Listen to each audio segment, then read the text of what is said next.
الحمد للہ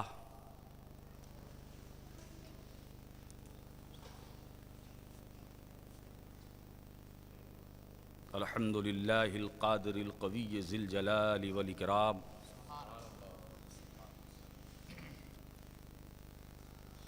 الذی شرف الانبیاء بتشریف الخلافۃ علی سائر الانام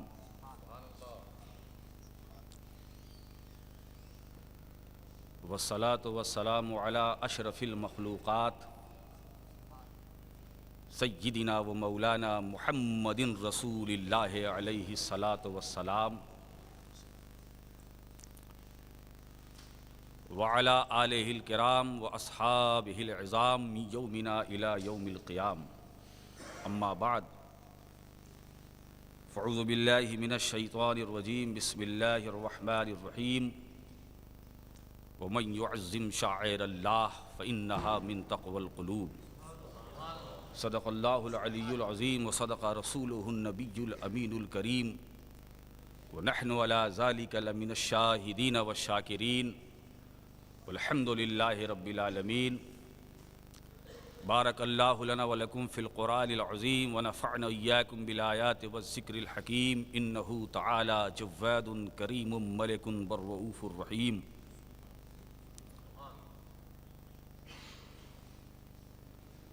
حضرات، آغاز گفتگو سے پہلے دو تین شعر نعت پاک کا سماعت فرمائیں.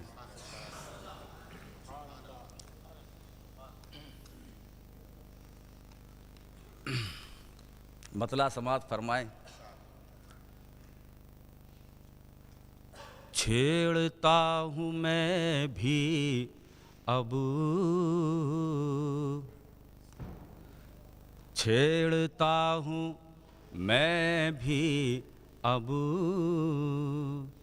تذکرہ مدینے کا مدینے کا چھیڑتا ہوں میں بھی اب تذکرہ مدینے کا کھولتا ہوں لب جیسے کھولتا ہوں لب جیسے در کھلا مدینے کا کھولتا ہوں لب جیسے در کھلا مدینے کا. ارے مدینے کا چھیڑتا ہوں میں بھی اب تذکرہ مدینے کا کھولتا ہوں لب جیسے کھولتا ہوں لب جیسے در کھلا مدینے کا. شعر سماعت فرمائیں. آسماں کی خواہش ہے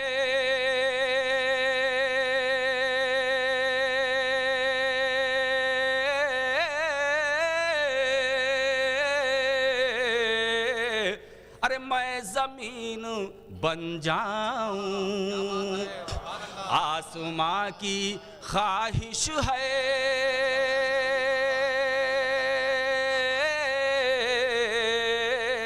میں زمین بن جاؤں. ارے میں زمین بن جاؤں جب سے اس نے دیکھا ہے جب سے اس نے دیکھا ہے مرتبہ مدینے کا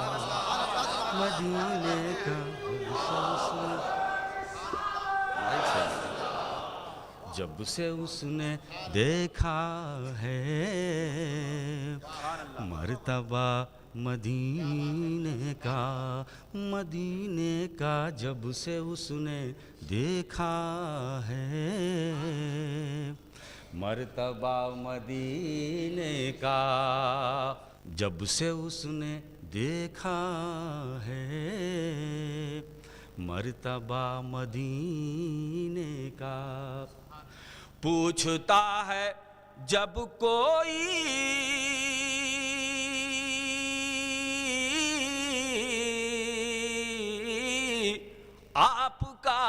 وطن کیا ہے، پوچھتا ہے جب کوئی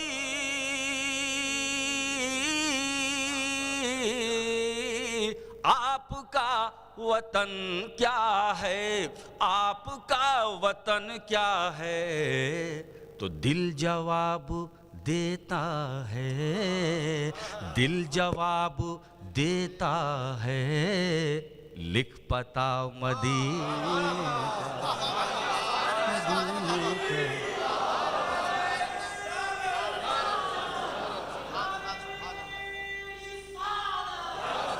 پوچھتا ہے جب کوئی، پوچھتا ہے جب کوئی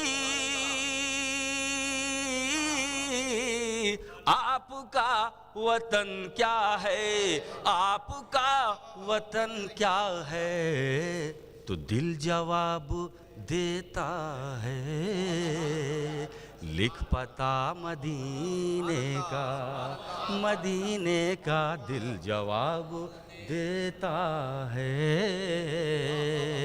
لکھ پتا مدینے کا، کھولتا ہوں لب جیسے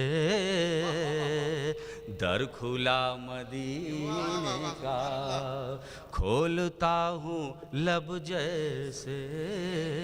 اور ایک آخری شعر اور یاد آ گیا، سماعت فرمائے۔ جانے ہم کہاں ہوتے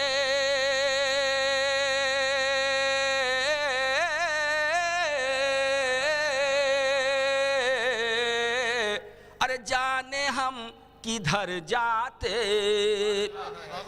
جانے ہم کہاں ہوتے، جانے ہم کدھر جاتے، جانے ہم کدھر جاتے، گر ہمیں نہیں ہوتا، گر ہمیں نہیں ہوتا آسرا مدینے کا، مدینے کا گر ہمیں نہیں ہوتا آسرا مدینے کا، کھولتا ہوں لب جیسے در کھلا مدینے کا۔ بارگاہ رسالت میں درود پاک پیش کریں۔ اللہم صلی علی سیدنا و مولانا محمد وعلی آلِ سیدنا و مولانا محمد وبارک وسلم۔ رسالت والے رسالت میں ایک مرتبہ اور ہدیہ صلاۃ۔ اللہم صلی علی سیدنا و مولانا محمد وعلی آلِ سیدنا و مولانا محمد وبارک وسلم۔ رسول والے رسول پر ایک مرتبہ اور درود پاک۔ صلی اللہ علی النبی الامی وعلیہ صلی اللہ علیہ وسلم۔ صلاۃ و سلام علیک یا رسول اللہ۔ اے شفق جلوہ انوار مکرم کی جھلک، اے شفق جلوہ انوار مکرم کی جھلک، خندہ گل میں تو ہے گریہ شبنم میں بھی ہے، خندہ گل میں تو ہے گریہ شبنم میں بھی ہے، اور دم توصیف رسالت رہے اس کا بھی خیال، دم توصیف رسالت رہے اس کا بھی خیال، ایک جنت میں تو ایک پاؤں جہنم میں بھی ہے، دم توصیف رسالت رہے اس کا بھی خیال، ایک جنت میں تو ایک پاؤں جہنم میں بھی ہے، اور جس بزم میں ذکر شہیدی ہوتا ہے اس بزم کا ہر ذرہ ہنسی ہوتا ہے، جس بزم میں ذکر شہیدی ہوتا ہے اس بزم کا ہر ذرہ ہنسی ہوتا ہے۔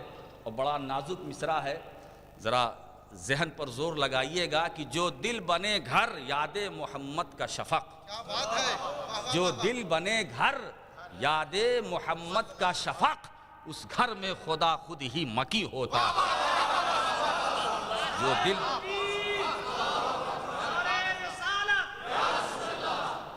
جو دل بنے گھر یاد محمد کا شفق، اس دل میں خدا خود ہی مکی ہوتا ہے، اس گھر میں خدا خود ہی۔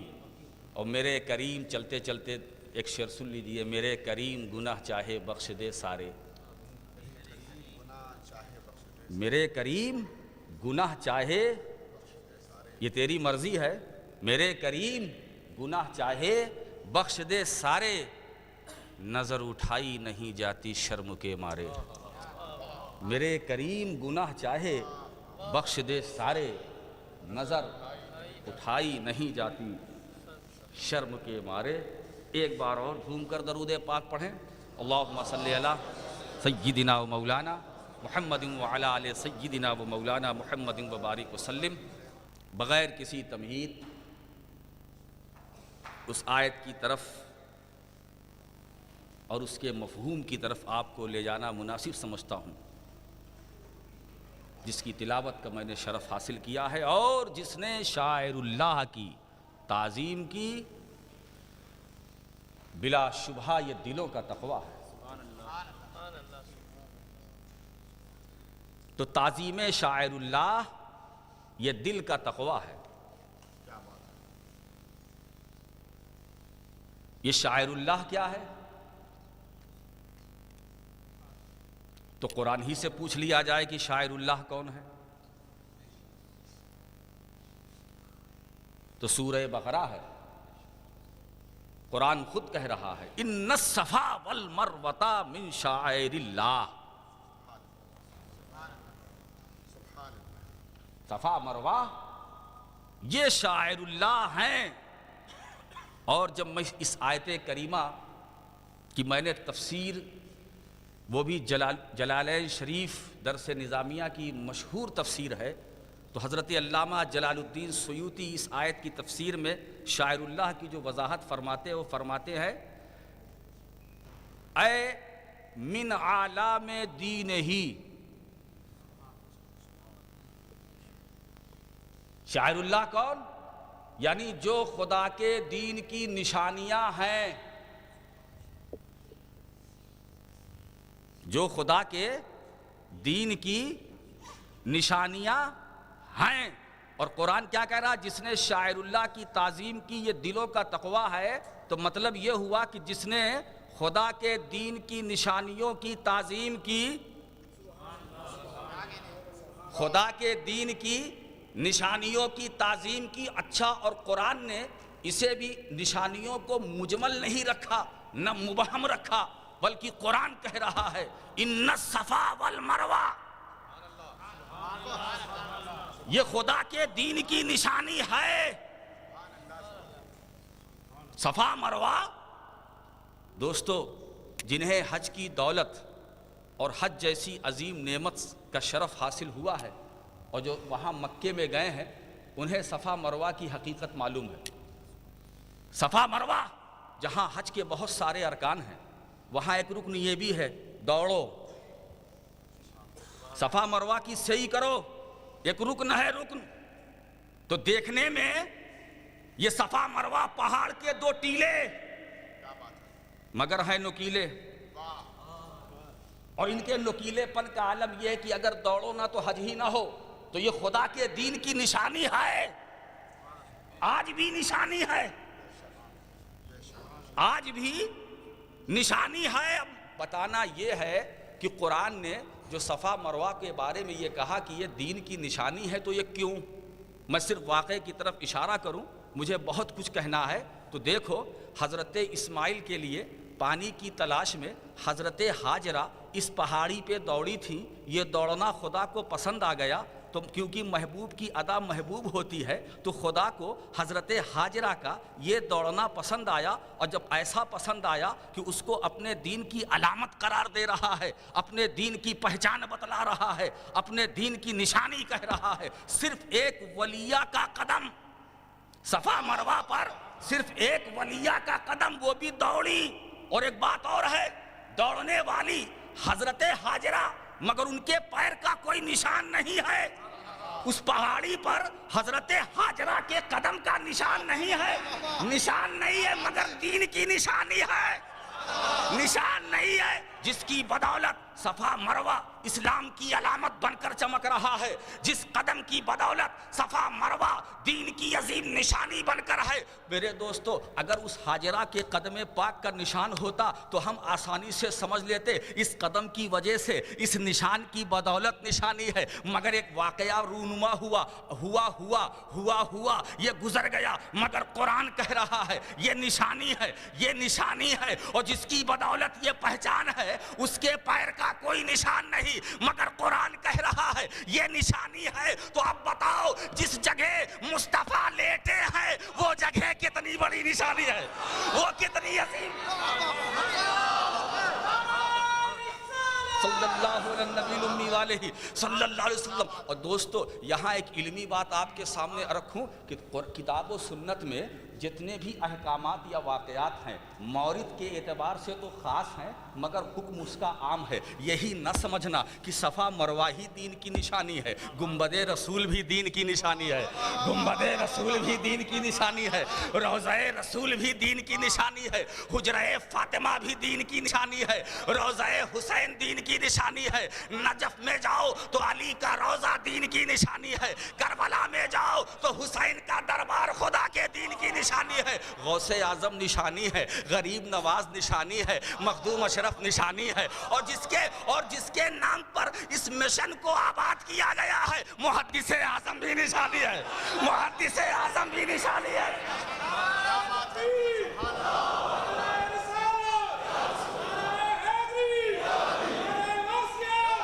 تو مخدوم اشراف یہ خدا کی نشانی ہے، اور دوستو خدا کے دین کی نشانی ہے۔ میں کیا بتاؤں، ارے یہ ایسی نشانی ہے جو ان کے چرنوں میں آ گیا، اس کا بھی نشان مل گیا، اس کی بھی پہچان بن گئی۔ اور سنو، مخدوم اشرف کی شان تو یہ ہے، ایسی شان ہے، میں کیا عرض کروں، یہ تو ایسے دین کی نشانی ہے، ایسے دین کی نشانی ہے کہ ایک مقام پر پہنچ کر سید اشرف جہانگیر سمنانی کا یہ عالم ہے، ان کے مقام ولایت کا یہ عالم ہے۔ وہ فرماتے ہیں، سنو، مجھے میرے رب کے فضل و کرم نے اس مقام پر پہنچایا ہے کہ کائنات کی ساری وسعتیں سمٹ کر میرے قدموں میں ہے، اور عرش الہی میرے دل میں ایک تل کے برابر ہے، ایک تل کے برابر ہے۔ معلوم ہوا دوستو، یہ عظیم نشانی ہے، یہ دین کی پہچان ہے، یہ دین کی علامت ہے۔ ارے یہ جس پر نظر ڈال دے وہ بھی علامت ہو جائے، جس پر نظر ڈال دے، ان کی نظر ولایت جدھر ہو جائے وہ بھی دین کی نشانی ہو جائے،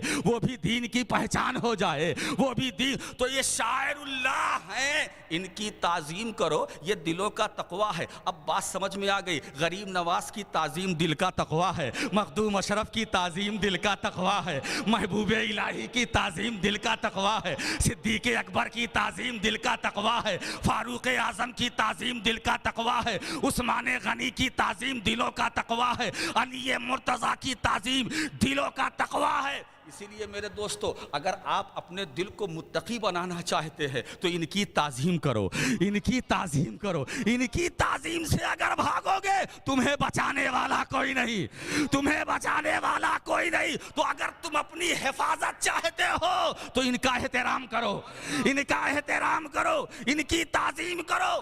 دوستو، یہ شاعر اللہ ہے، یہ اللہ کے دین کی نشانی، یہ اللہ کے دین کی یہ نشانی ہے، نشانی۔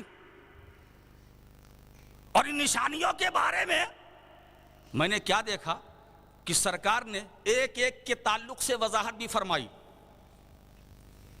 ایک ایک کے تعلق سے وضاحت بھی فرمائی۔ یہ نشانی،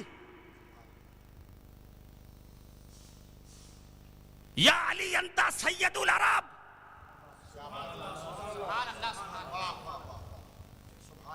اے علی تو عرب کا سید ہے، تو عرب کا۔ اور حضرت فاطمہ کے تعلق سے سیدۃ نساء اہل الجنہ، یہ جنتی عورتوں کی سردار۔ اور حسنین کے تعلق سے سیدہ شباب اہل الجنہ، یہ جنتی جوانوں کے سردار ہیں۔ میں ذرا نشانیوں کا ذکر کر رہا ہوں۔ سردار یہ لفظیں ہیں اس پر غور کرنے کی ضرورت. سردار ہیں اس کا مطلب یہ نہ نکالیے گا ہوں گے. سردار ہوں گے اس لیے کہ نبی سرداری کی بات دنیا میں کرے اور ملے جنت میں. تو مطلب یہ ہے کہ جس وقت اللہ کے رسول نے کہا الحسن والحسین سیدہ شباب اہل الجنہ، تو اس وقت منصب سیادت بھی دے رہے ہیں، منصب سیادت بھی عطا کر رہے ہیں. یہ جنتی جوانوں کے سردار ہیں. سردار ہیں کس کے؟ جنتی جوانوں کے. اب جنت میں جانا چاہتے ہو، جنت میں جانا چاہتے ہو تو ان کی سرداری دنیا میں مان لو، ان کی سیادت دنیا میں مان لو. دوستو جو ان کی سیادت سے یہاں انکار کرے گا یہ تو سردار ہے، وہاں داخلہ کیسے ہوگا؟ اللہم صلی علی سیدنا مولانا محمد وعلی آلہ سیدنا مولانا محمد وبارک وسلم کما تحب و ترضی بان تصلی علیہ صلاۃ و سلام علیک یا رسول اللہ صلی اللہ تعالی وسلم. دوستو یہ اہل بیت یہ دین کی نشانیاں ہیں، یہ اہل بیت یہ دین کی پہچان ہیں، یہ دین کی علامتیں ہیں. میں نے ایک بڑا پیارا منظر دیکھا، بس اشارہ کرتا چلوں. امام حسن نبی کے دائیں کندھے پر اور حسین بائیں کندھے پر. امام حسن دائیں کندھے پر اور حسین بائیں کندھے پر. اور علماء فرماتے ہیں کہ پشت نبوت میں مہر نبوت کا نشان تھا. پشت نبوت میں مہر نبوت کا نشان. تو دائیں طرف حسن بائیں طرف حسین، بیچ میں مہر نبوت. بیچ میں مہر نبوت بٹھایا کس نے؟ نبی نے. اور حکیم کا فعل حکمت سے خالی نہیں. مطلب یہ ہے کہ نبی نے حسن و حسین کو اپنے دونوں کاندھوں پر بٹھا کے بتلا دیا، دنیا والوں کو یہ ذہن دے دیا سنو یہ صرف میرے نواسے ہی نہیں ہے بلکہ مہر نبوت کی حفاظت کرنے والے ہیں، مہر نبوت کے محافظ ہیں. صلی اللہ علیہ نبی الامی والہ صلی اللہ علیہ وسلم صلاۃ و سلام علیک یا رسول اللہ. تو معلوم ہوا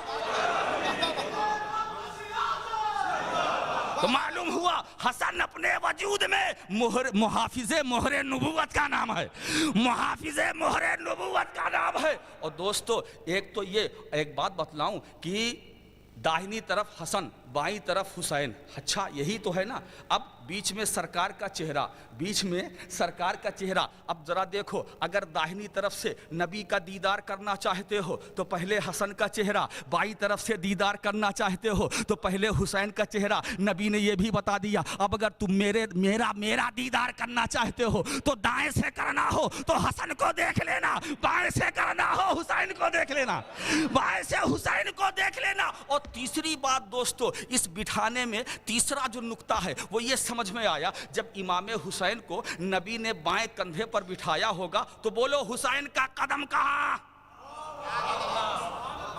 قدم کہاں؟ قدم حسین کہاں؟ تو جواب ملا جہاں نبی کا دل ہے. تو نبی کے دل سے حسین کا قدم لگا ہے، نبی کے دل سے حسین کا قدم لگا ہے. نبی نے یہ ذہن دے دیا آنے والی امت کو سنو اب اس نواسے کے مقابلے میں آنے سے پہلے کربلا میں یہ سمجھ لینا کہ حسین کے قدم کو جو قوت ملی ہے وہ مصطفیٰ کے دل سے ملی ہے، وہ مصطفیٰ کے دل سے ملی ہے. دوستو یہ عظیم نشانی ہے، یہ اسلام کی عظیم الشان پہچان ہے. حسین و حسن یہ اہل بیت یہ اسلام کی عظیم نشانی ہے، جانی پہچانی ہے، بڑی ایمانی ہے، بڑی روحانی ہے. ارے محبت کر کے تو دیکھو، محبت کر کے دیکھو تمہاری قسمت بدل جائے گی، تمہاری قسمت بدل جائے گی. اور ایک بات بتاؤں دوستو یہ صفا مروہ کی جو یہ رفتیں ہیں، یہ اس پہاڑی کی یہ جو عظمتیں ہیں، صرف صفا مروہ کی بات نہیں. حجر اسود کا جو مقام بلند ہے نسبت کی بنیاد پر، مقام ابراہیم جو حرم میں ہے کس بنیاد پر اس کا اتنا احترام کیا جاتا ہے؟ نسبت کی بنیاد پر. پوچھ کر دیکھو مقام ابراہیم سے وہ تو پتھر ہی ہے. اگر تم پوچھ لو کہ اے مقام ابراہیم تو پتھر ہے, تو نے خلیل کے پیر کا نشان کیسے لے لیا, حضرت ابراہیم کے قدم کا اثر کیسے لے لیا, تو مقام ابراہیم یہی جواب دیتا ہوا نظر آئے گا کہ اگر میں ابراہیم خلیل اللہ کے قدم کا اثر نہ لیتا تو دنیا میں میرا اثر کیسے باقی رہتا, کائنات میں میرا اثر کیسے باقی رہتا.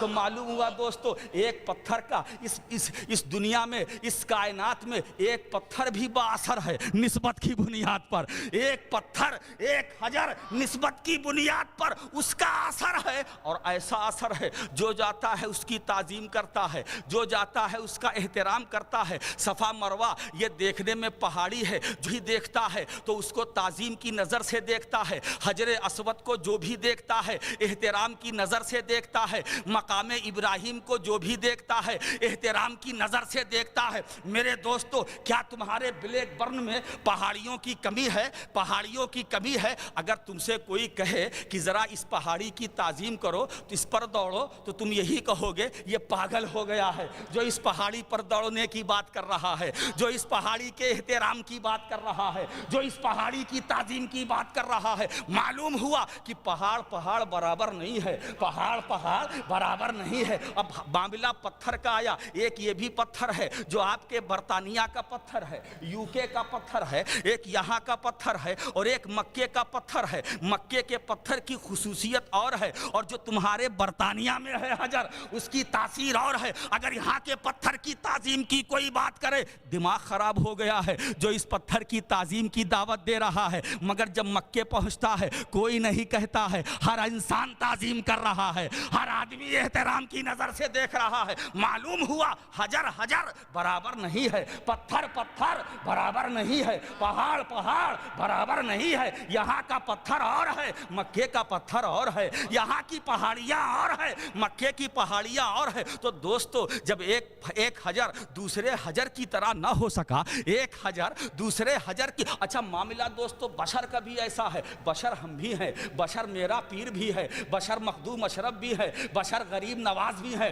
بشر محبوب الہی بھی ہے, بشر قطب الدین بختیار کاکی ہے. مگر کوئی کہہ سکتا ہے میں فرید الدین گنج شکر کی طرح ہوں, کوئی کہہ سکتا ہے میں بابا فرید کی طرح ہوں, کیا یہ کوئی کہہ سکتا ہے میں قطب الدین کی طرح ہوں, کیا کوئی کہہ سکتا ہے کہ میں مخدوم اشرف کی طرح ہوں؟ دوستو بشر ہم بھی ہے, بشر مختار اشرف بھی ہے, بشر ہم بھی ہے, بشر آنے والے علامہ شاہد رضا بھی ہے, بشر یہ بھی ہے, بشر سرکار کلا بھی ہے. میرے دوستو میں یہ عرض کرنا چاہتا ہوں کہ بشر برابر نہیں, بشر برابر نہیں, فرق مراتب ہے, فرق درجات ہے. اور دوستو ہر ایک کی الگ الگ اہمیت ہے, ہر ایک کی علیحدہ عظمتیں ہیں, علیحدہ ان کی تاثیر ہے, ان کا اثر ہے, ان کی رفعت و بلندی ہے. میرے دوستو بشر ہم بھی ہے, بشر مخدوم اشرف بھی ہے,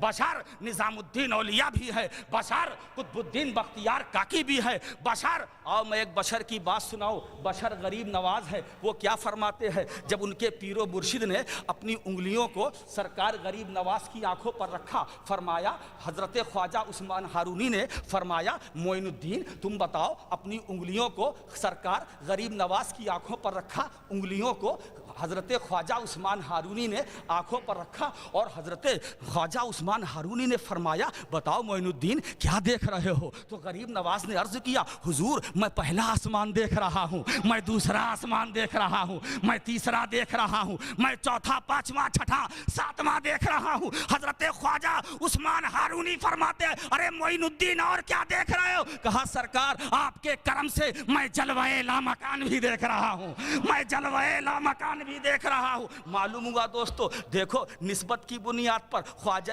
اجمیری مکان میں ہے, لامکان کا جمال دیکھ رہے ہیں, لامکان کا جلوہ دیکھ رہے. تو معلوم ہوا نسبت سے قسمتیں بدلتی ہے, نسبت سے قسمتیں سنورتی ہے, نسبت سے قسمت بدلتی ہے. اگر تم اپنی تقدیر کے اندر انقلاب پیدا کرنا چاہتے ہو تو نسبت حاصل کرو. مگر دوستو یہاں ایک تاکید کے لیے، تاکید کے طور پر ایک احتیاطاً میں ایک بات کہنا چاہتا ہوں. نسبت تو آپ نے حاصل کر لی مگر اس کی حفاظت بھی بہت ضروری ہے، اس کی حفاظت بھی بہت ضروری ہے. یہ ارادت جو آپ کے پاس ہے اس کو بچانا بھی ضروری ہے. یہ جو بیعت تو لے لی، بیعت ہونا آسان ہے، نبھانا مشکل ہے، نبھانا مشکل ہے. ارادت میں کسی کے آ جانا تو آسان ہے مگر اپنی ارادت کو قائم رکھنا، اس کو بچانا، اس کو بچانا. اور دوستو ارادت کو بچانے کے لیے ایک پیر ایک مرید، عجیب دور. پہلے تو میں نے یہ دیکھا، کتابوں میں پڑھا، صوفیاء کرام کے ملفوظات کا میں نے معائنہ کیا تو اس میں مجھے عجیب بات، مرید ہر وقت پیر کو دیکھتا رہا. مرید کی نظر پیر پر، پیر کھڑا مرید کھڑا، پیر بیٹھا مرید بیٹھا. اور مرید بولا کب؟ جب پیر نے کچھ پوچھا، ورنہ خاموش. تو مرید ہر وقت پیر کی رضا، اور مرید وہی ہوتا ہے جو شیخ کی مرضی پر چلتا ہے. اسی لیے جو شیخ کی مرضی سے ہٹ جائے، یا دوسرے لفظوں میں جو شیخ کی مرضی کا باغی ہو جائے، تو ایسی کھوکھلی ارادت طریقت میں نہیں ہے. ایسی کھوکھلی ارادت طریقت میں نہیں ہے. تو پہلے کا تو منظر یہ تھا کہ مریدین اپنے پیر سے پوچھتے، حضور آپ بولو تو کروں، آپ بولو تو کھاؤں، آپ بولو تو لیٹوں، آپ بولو تو جاؤں. آپ آج الٹا. اب تو یہ دور آ گیا ہے کہ مرید کہتا ہے تو پیر کرتا ہے. الٹا. سمجھ میں نہیں آتا کہ پیر یہ ہے کہ پیر یہ، پیر یہ ہے کہ پیر یہ. یاد رکھو مرید کامل وہ ہوتا ہے جو پیر کو مشورہ نہیں دیتا. اور سنو، یہ مشورہ دینے والے یہ اس کے بھی وفادار نہیں ہیں. یہ مشورہ دینے والے یہ پیر کے وفادار نہیں ہیں. یہ وفاداری کے لباس میں فریب ہے، فریب. وفاداری کے لباس میں ایک دھوکہ ہے، دھوکہ. دوستو میں ایسے مرید کو مرید نہیں کہتا بلکہ مرید کہتا ہوں. میں اسی خانقاہ کو خانقاہ کہنے کا عادی ہوں جو خانقاہ ہے، لیکن اب خانقاہ نہیں، خامخواہ. خامخواہ. اور جو خانقاہ تھی اب اسی خانقاہ میں کچھ ایسے خامخواہ پیدا ہو جائیں، اسی میں کچھ خامخواہ پیدا ہو جائیں تو دوستو پورا ماحول بدبودار ہوگا کہ نہیں؟ ماحول کو خوشگوار بنانے کے لیے اپنی ارادت، اپنی بیعت کو مکمل کرو. ارادت پکی ہو، ٹھوس ہو، مستحکم ہو، مضبوط. اور ایک بات عرض کروں، جتنی پکی تمہاری ارادت ہوگی اتنا ہی پکا فیض ہوگا.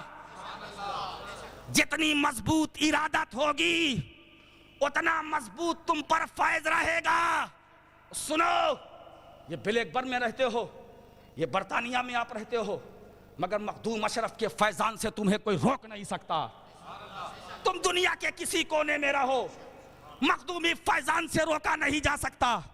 تمہیں غریب نواز کے فیضان سے روکا نہیں جا سکتا. تمہیں عبدالقادر جیلانی غوث اعظم جس کے نام پر تم یہ جشن منا رہے ہو ان کے فیضان سے روکا نہیں جا سکتا. مگر ارادت کامل ہونی چاہیے، ارادت کامل ہونی چاہیے، تعلق مضبوط ہونا چاہیے. پھر عرض کرتا ہوں جتنا مضبوط تعلق ہوگا اتنا مضبوط فیض ہوگا، اتنا مضبوط فیض ہوگا. دوستو اس پر مجھے ایک واقعہ یاد آ گیا. علماء کرام بھی بیٹھے ہیں، بات نکل آئی ارادت کی، بیعت کی. یہ بیعت ارادت یہ بھی یہ عجیب بیماری ہے اس دور کی. کچھ ایسے اب کیا بتاؤں، مجھے ایک واقعہ یاد آ گیا. حضور محبوب الہی سرکار نظام الدین اولیاء رحمۃ اللہ تعالی علیہ نے اپنے چہیتے مرید حضرت امیر خسرو رضی اللہ تعالیٰ عنہ کو بھیجا، کسی کام سے بھیجا، کسی کام سے پرانی دلی بھیجا کہ میرا یہ کام ہے تم کر کے لے آؤ۔ جو حضرت امیر خسرو پہنچے تو انہوں نے کیا منظر دیکھا کہ انسانوں کا ایک سیلاب ہے جو دلی کی سڑکوں پر امن پڑا ہے، انسانوں کا ایک سیلاب ہے جو دلی کی سڑکوں پر، بس واقعہ نگاری نہیں میں بتانا چاہتا ہوں۔ جب دیکھا حضرت خسرو نے پوچھا یہ بھیڑ کیسی، تو لوگوں نے بتایا کہ ایک ولی کامل کا انتقال ہو گیا ہے، اور انہوں نے انتقال سے پہلے، وصال سے پہلے یہ فرمایا تھا، وصیت کی تھی، جو میرے جنازے کو کندھا دے گا وہ جنتی۔ اب یہ خبر بالکل پانی کی طرح، آگ کی طرح پھیل گئی۔ اب لوگ گھر میں کیسے رہیں، نکل پڑے۔ مختصر یہ کہ کندھا دینے کے لیے ہجوم، جنت کے لالچ میں کندھا دینے والوں کی کمی نہیں۔ اور حضرت امیر خسرو کا کریکٹر دیکھو، جب انہوں نے یہ خبر سنی کہ ایسی وصیت، تو انہوں نے اپنے کو ایک کمرے میں بند کر لیا، ایک کمرے میں بند کر لیا، چھپ گئے۔ جب جنازہ چلا گیا، بھیڑ ختم ہو گئی تو نکلے۔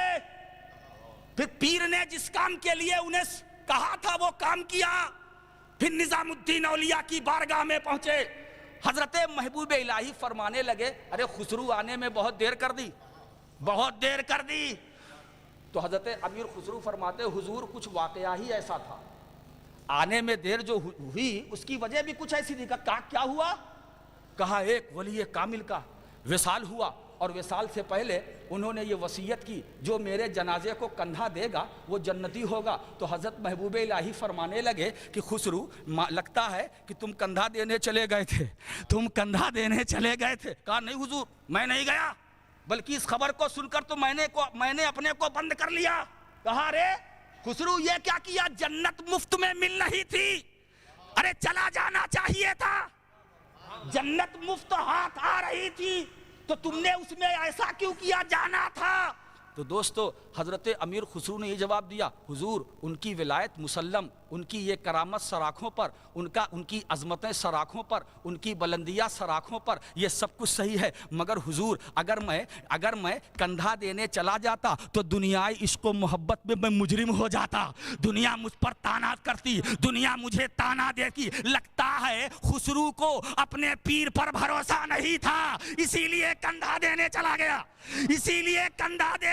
گیا۔ تو معلوم ہوا دوستو تم جس کے ہاتھ پر بک چکے ہو، کم سے کم اپنی بیعت کا پاس رکھو، اپنی بیعت کا لحاظ رکھو، اپنی بیعت کا۔ میں نے ایک ڈوبتے ہوئے مرید کی فریاد سنی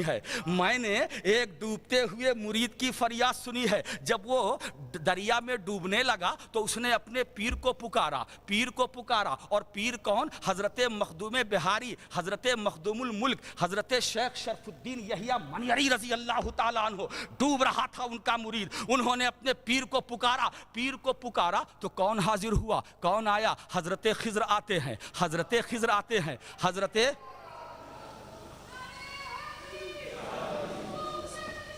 صلی اللہ علیہ النبی الامی والہ صلی اللہ علیہ وسلم، صلاۃ و سلام علیک یا رسول اللہ صلی اللہ تعالی علیہ وسلم۔ عزیزان ملت اسلامیہ، تو میں یہ عرض کر رہا تھا کہ ارادت ہو مضبوط ہو، ارادت ہو مستحکم ہو، ارادت ہونی چاہیے، بے شک اس کی ضرورت ہے، مگر اس میں استحکام بھی ہونا چاہیے، اس میں پائیداری بھی ہونی چاہیے، مضبوط سے مضبوط تر اسے بناؤ، اس لیے کہ اگر تمہاری ارادت کامل ہے تمہیں فیض ملے گا، اگر تمہاری ارادت ٹھوس ہے تمہیں فیضان ملے گا، اگر تمہاری ارادت مکمل ہے تو دوستو تمہیں دنیا میں بھی فلاح، تمہارے لیے آخرت میں بھی فلاح۔ تو اگر دنیا اور آخرت یعنی دنیاوی اور اخروی دونوں صلاح و فلاح چاہتے ہو تو اسی دنیا میں اپنی ارادت کے اندر استحکام پیدا کرو۔ تو ڈوبتے ہوئے مرید نے جب اپنے پیر کو پکارا، اور پیر کون؟ حضرت مخدوم بہاری شیخ شرف الدین یحییٰ منیری، جب انہوں نے اپنے پیر کو بچانے کے لیے، ڈوب رہا ہے مرید، پکارا،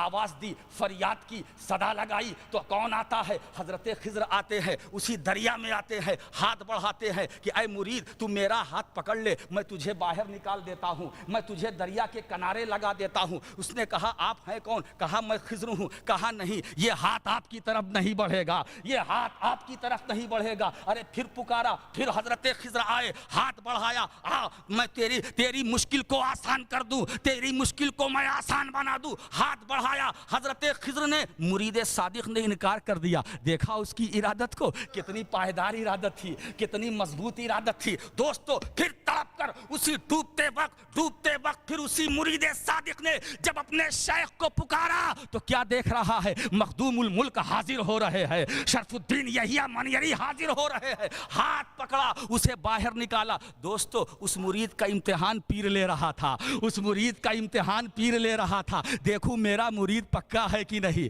آج امتحان بھی نہیں لیا جا رہا ہے, پھر بھی بھاگ رہے ہو, پھر بھی ادھر ادھر منتشر ہو رہے ہیں. معلوم ہوا دوستو تمہاری ارادت ناقص ہے. جو ادھر ادھر منتشر نظر آ رہے ہیں, جو بھاگنے کا ارادہ رکھتے ہیں یا بھاگ چکے ہیں, ان کی ارادت نامکمل ہے, ان کی ارادت مستحکم نہیں ہے, مضبوط نہیں ہے. تو دوستو ضرورت اس بات کی ہے, وقت کا سب سے اہم تقاضا یہ ہے کہ پیر کی محبت کو اپنے دل میں رکھو, پیر کی محبت کو اپنے دل میں رکھو, اپنے دل میں رکھو. اور جب پیر کی محبت تمہارے دل میں ہوگی, تمہارے سینے کے اندر جب تمہارے شیخ کی محبت کا چراغ جب تک جلتا رہے گا, دنیا کی آفتوں سے تمہیں نجات ملے گی, دنیا کی مصیبتوں سے تمہیں چھٹکارا ملے گا. تو اگر نجات چاہتے ہو, چھٹکارا چاہتے ہو, تو اپنی ارادت کے اندر کمال پیدا کرو. اپنی ارادت, دوستو آپ ذرا خیال کریں کہ مخدوم اشرف بھی تو کسی کے مرید تھے, حضرت علاء الحق پنڈوی بھی تو کسی کے مرید تھے, حضرت اخی سراج بھی تو کسی کے مرید تھے, حضرت محبوب الہی بھی تو کسی کے مرید تھے. مگر دوستو جب میں ماضی کے اوراق کو الٹ کر دیکھتا ہوں تو مجھے کوئی بھی بھگیڑو نظر نہیں آتا, مجھے کوئی بھگیڑو نظر نہیں آتا. مجھے ایسا کوئی بھی نہیں ملا, ناٹ سنگل, ایک بھی ایسا نہیں ملا جو ادھر ادھر دیکھے. دوستو اسی لیے پھر قرض کیے دیتا ہوں کہ ارادت کے اندر کمال پیدا کرنا چاہتے ہو تو شیخ کی محبت اپنے دل میں رکھو, شیخ کی عقیدت کو اپنے دل میں رکھو, شیخ کی محبت کو اپنے دل میں رکھو. دوستو یہاں بھی تم کامیاب رہو گے, وہاں بھی تم کامیاب رہو گے. تو تعلق پیدا کرنے کی ضرورت ہے, نسبتیں حاصل کرنے کی ضرورت ہے. ایک واقعہ مجھے یاد آ گیا, وہ بھی عرض کیے دیتا ہوں. بات نکل پڑی ہے نسبت کی, تو عزیزان ملت اسلامیہ میں عرض کروں گا, نسبت سے قسمت چمکتی ہے, نسبت سے قسمت بدلتی ہے, نسبت سے قسمت کے اندر انقلاب برپا ہوتا ہے. تو اگر تم اپنی تقدیر کے اندر انقلاب پیدا کرنا چاہتے ہو تو نسبت حاصل کرو, مگر اس پر قائم رہنے کی ضرورت ہے, اس پر ڈٹے رہنے کی ضرورت ہے. نسبت اور تعلق کی بنیاد پر مجھے ایک واقعہ یاد آ گیا. مدارج النبوت شریف کے اندر دوستو 3 حدیثیں حضرت شیخ عبدالحق محدث دہلوی رحمۃ اللہ تعالی علیہ نقل فرماتے ہیں. دوستو اپنی سند کے اعتبار سے تو یہ فرماتے ہیں کہ یہ حدیث ضعیف ہے, مگر فضائل اعمال میں حدیث ضعیف کا بھی اعتبار ہے, فضائل اعمال میں حدیث ضعیف بھی معتبر ہوا کرتی ہے. تو دوستو واقعہ یہ ہے کہ حضرت شیخ عبدالحق محدث دہلوی فرماتے ہیں رحمۃ اللہ تعالی علیہ, اللہ کے رسول صلی اللہ تعالی وسلم جب مکان سے سفر کر کے لا مکان پہنچے اور نبی نے خدا کی عین ذات کا دیدار اپنے ماتھے کی نگاہوں سے کیا, اور جب سرکار معراج سے پلٹے تو حضور کے جسم پاک سے پسینہ بہا اور پسینے کا ایک قطرہ زمین پر گرا تو زمین نے گلاب پیدا کیا, زمین نے گلاب پیدا کیا. دوستو اسی لیے میں عرض کیے دیتا ہوں, آج تک کسی نے گلاب کا بیج نہیں دیکھا. اب گلاب کا لگانے کا طریقہ کیا, پیدا کرنے کا قلم کرو, 1 کیا, 2 کیا, 3 کیا, قلم پہ قلم, قلم در قلم, مگر بیج کسی نے نہیں دیکھا. تو بیج ہے کیا گلاب کا؟ نبی کے پسینے کا قطرہ, نبی کے پسینے کا قطرہ, یہی گلاب کا بیج ہے, بیج. اسی لیے اس گلاب کی سب سے بڑی, اس پھول کی خوش نصیبی اور خوش قسمتی یہ ہے, یہ کسی نبی اور رسول کے زمانے میں نہیں, یہ میرے سرکار کا تحفہ ہے. وہ بھی جب معراج سے لوٹے تو نبی کے پسینے کے ایک قطرے سے گلاب وجود میں آیا, تو محبوب کے پسینے کے قطرے کی نسبت اس پھول کو تو اب اس کا مقام دیکھو، مہکتا بھی ہے مہکاتا بھی، چمکتا بھی ہے چمکاتا بھی، دمکتا بھی ہے دمکاتا بھی۔ اور دوستو نسبت کی بنیاد پر رب تبارک و تعالیٰ نے کتنا شاندار انتظام کیا اس پھول کے لیے، کانٹوں کو پیدا کیا۔ کس کو پیدا کیا؟ کانٹوں کو پیدا کیا۔ اور دیکھو اچھا ایک بات عرض کروں، یہ کانٹے جو ہیں نا یہ نگرانی کے لیے ہیں۔ کانٹے جو ہیں، کانٹوں کا کام کیا ہے؟ پھول کی حفاظت کرو۔ کانٹوں کا کام کیا ہے؟ پھول کی حفاظت کرو۔ ایسا نہیں کہ پھول کو آنکھیں دکھاؤ، آنکھیں دکھانا کانٹوں کی جبلت نہیں ہے۔ یہ اپنی وجہ یہاں آنے کی وجہ ہی بھول گئے، پیدا ہونے کی وجہ ہی بھول گئے۔ ارے یہ کانٹے کانٹے ہیں۔ اور سنو کانٹوں کا تو معاملہ دوستو ایسا ہے، یہ لاکھ ترقی کر لے مگر کانٹا ہی ہے، لاکھ ترقی کر لے مگر کانٹا ہے۔ تو بیچ میں گلاب، چاروں طرف کانٹے، کانٹوں کے بیچ میں گلاب کھلا ہے۔ تو اے توڑنے والوں احتیاط سے توڑنا، کہیں ایسا نہ ہو یہ کانٹے تمہیں اذیت پہنچائے۔ تو یہ کانٹے، یہ توڑنے والوں نے اگر احتیاط کا دامن چھوڑ دیا تو یہ کانٹے ان کے لیے مضر ثابت ہو سکتے ہیں، انہیں نقصان پہنچا سکتے ہیں، مگر پھول کو نہیں۔ پھول کی تو حفاظت، معلوم ہوا کہ کانٹے اسی لیے پیدا کیے گئے کہ پھول کی حفاظت کرو۔